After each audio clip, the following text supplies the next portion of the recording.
మహబూబాబాద్ జిల్లా దంతాలపల్లి మండల కేంద్రంలో వైన్ షాపుల నిర్వాహకులు ప్రభుత్వ నిబంధనలను బొందపెడుతున్నారు. 21 ఏళ్లు నిండని మైనర్లకు యథేచ్ఛగా మద్యం విక్రయిస్తూ అక్రమాలకు తెరలేపారు. దీనికి తోడు ప్రతి మద్యం సీసాపై ఎంఆర్పీ కంటే అదనంగా వసూలు చేస్తూ మందుబాబుల జేబులకు చిల్లులు పొడుస్తున్నారు. అంతేకాకుండా షాపుల్లో ప్రత్యేకంగా హోల్సేల్ కౌంటర్లు తెరిచి బెల్ట్ షాపులను మద్యం తరలిస్తున్నారనే ఆరోపణలు ఉన్నాయి. ఇక వైన్ షాపుల్లో దొరకని బ్రాండ్లు బెల్ట్ షాపుల్లో లభించడంపై స్థానికులు తీవ్ర ఆగ్రహం వ్యక్తం చేశారు.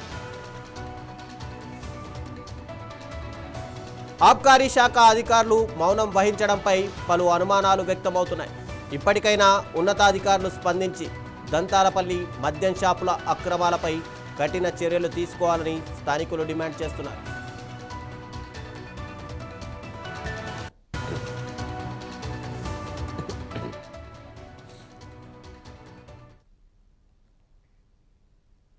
తెలంగాణ ముఖ్యమంత్రి